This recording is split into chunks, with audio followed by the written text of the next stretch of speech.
Now, if it wasn't for the Charleston radar and the Blacksburg radar, we wouldn't be able to provide you critical information during the newscast about the arrival of precipitation. But how do these radars work, and what are some of their shortcomings? RADAR is an acronym. It stands for Radio Detection and Ranging. Each National Weather Service radar across the country sends out pulses each hour. These pulses look for returns. These returns are then displayed as precipitation that you see on the air and our Storm Watch 4 weather app. Here we are at the National Weather Service in Charleston Radar Dome, and this radar is responsible for transmitting the signals that come back as precipitation that you see here in southern West Virginia. And the radar signal is transmitted inside this dome from this particular dish that scans around the radar dome in different elevation angles, so it can go up and rotate around and get the echoes that are very high aloft, so we can see the entire dimension of perhaps a severe thunderstorm. While keeping the radar running properly is a daily task. In addition to that, we have our periodic checks to where we do the calibrations to make sure it's accurate, to where we do a check with the sun to make sure that the positioning is correct on it. Radar does have its limitations. If you notice this little arc with no echoes, that is because south and east of the radar, there's a little mountain range that blocks the radar. So anything beyond that point, it actually is not picking up because of the beam blockage. There we go with this little radar beam issue. That's basically blockage from a terrain that is south and east, right south and east of the radar.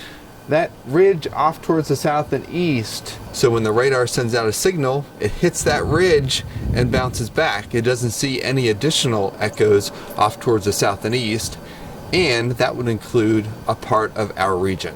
The Charleston Radar Dome is located at about 1,100 feet, but when it sends that pulse off towards the south and east, it's hitting a ridge line about 1,228 feet tall. Fortunately, the Charleston radar, like every National Weather Service radar, has different scan tilts, and those higher tilts get above that ridge and can see the precipitation across our region. But if we go up to 0.9 and then the 1.5 degree tilt, it obviously fills in because that radar beam is going above the ridge.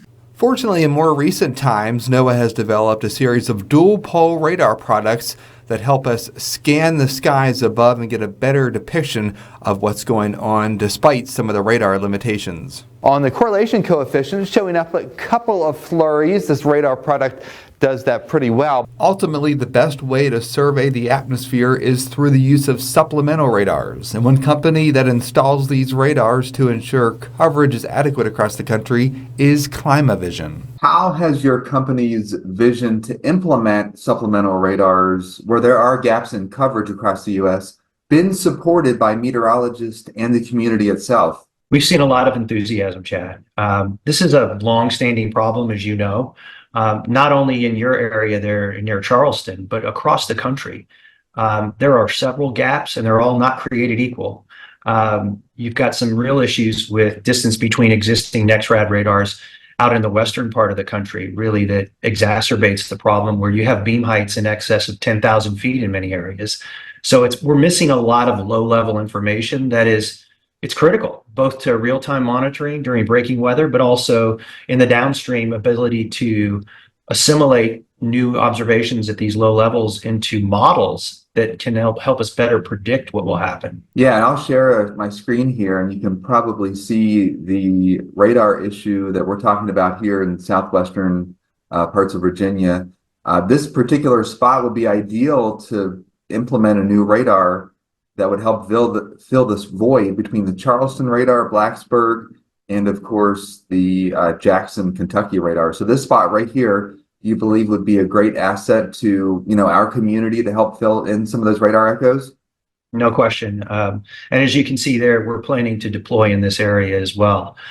In near proximity, we've already deployed 2 radars in central Kentucky. One up in Dry Ridge in the northern part of the state, and another one down in the southern part of the state that covers a major recreational area around Lake Cumberland.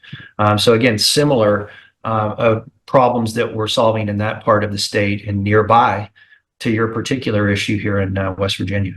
Of course, the Storm Watch 4 weather team will continue to monitor the skies and radar trends to bring you the latest and most accurate forecast. Chief Meteorologist Chad Merrill for Newswatch. So yes, that is kind of encompassing the radar situation in our particular region is special because we have that void where we can't see some of these echoes, and some folks at home can probably attest to that occasionally where you say, oh, your radars doesn't show anything, but at my house there's drizzle or flurries. So that was a lot. It was complicated for someone like me. So let me ask you this, that ridge Yes. seems very, very important. Is that correct? Because it seems like a lot was bouncing off that ridge. A lot is bouncing off that ridge, and that forms that little void. We have to go up to the higher radar tilts to see the precipitation, but sometimes it's lower level. So that ridge does block some of the echoes across our region, yes. Fascinating. Good work. That's absolutely crazy. You Yeah. can see the passion in that story. Thank you so much for that one, Chad. Now we Thank have you. more news and weather coming away right after the break.